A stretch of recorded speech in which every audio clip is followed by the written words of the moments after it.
শুক্রবার জুমার দিন ৪১ বার একটি দোয়া পড়ে আল্লাহ তাআলার কাছে আপনি যা চাইবেন আল্লাহ তাআলা আপনাকে তাই দান করবেন।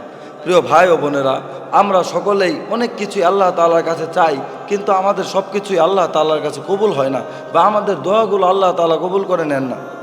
আমরা অনেক চিন্তায় পড়ে যাই যে আল্লাহ তাআলা আমাদের দোয়াকে কেন কবুল করছেন না। এমন কি হয়ে গেল যে আমাদের পাপের কারণে আল্লাহ তাআলা আমাদেরকে আর মহাব্বত করেন না, বা আল্লাহ তাআলা আমাদেরকে আর ভালোবাসেন না, এই জন্য আমাদের দোয়াগুলো কবুল হচ্ছে না। এমনও হতে পারে যে আমরা যখন দোয়া করি ঠিকভাবে দোয়া করতে না পারার কারণে আমাদের দোয়াগুলোকে কবুল করা হয় না। এবং কোরআনের মধ্যে পাওয়ার আছে, আপনি দোয়া করলে দোয়া কবুল হবেই হবে। আপনি যদি ঠিকভাবে দোয়াকে করতে পারেন আল্লাহ তাআলা আপনার দোয়াকে কবুল করে নেবেন, এর গ্যারান্টি আমি দিচ্ছি। প্রিয় ভাইয়েরা আমার, যখন আমরা দোয়া করব শুক্রবারের দিন, এটা একটা অনেক গুরুত্বপূর্ণ দিন। এই দিন এত গুরুত্বপূর্ণ যে আল্লাহ তাআলা এই জুমা নামে একটা সূরা দিয়ে দিয়েছেন, যেই সূরার নাম হলো সূরাতুল জুমা।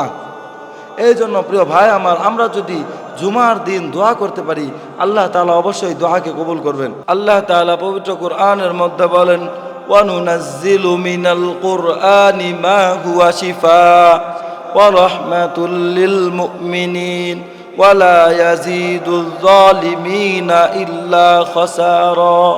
আল্লাহ তাআলা পবিত্র কোরআনের মধ্যে বলেন, আমি এই কোরআনকে নাজিল করেছি, আমি এই কোরআনকে অবতীর্ণ করেছি শুধুমাত্র মানুষের উপকারের জন্য, শুধুমাত্র মানুষকে রহমত দেওয়ার জন্য, অনুগ্রহ করার জন্য। এবং আমি এই কোরআনকে নাজিল করেছি শেফা দানকারী রূপে, আরোগ্য দানকারী রূপে। অতএব আপনি যদি এই কোরআনের একটি আয়াতকে ৪১ বার পাঠ করে আল্লাহ তাআলার কাছে যা চাইতে পারবেন আল্লাহ তাআলা আপনাকে তাই দান করবেন। কেননা এটা হলো কোরআনের পাওয়ার, আল্লাহ তাআলা কোরআনের মধ্যে পাওয়ার রেখেছেন।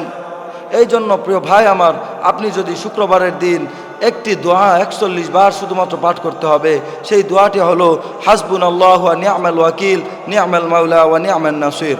হাসবুনাল্লাহু ওয়া নি'মাল ওয়াকিল ওয়া নি'মাল মাওলা ওয়া নি'মান নাসির। আপনি যদি এটা পাঠ করতে পারেন এবং পাঠ করার পরে আল্লাহ তাআলার কাছে দোয়া করতে পারেন, আপনি আল্লাহ তাআলার কাছে যা চাইবেন আল্লাহ তাআলা আপনাকে তাই দান করবেন।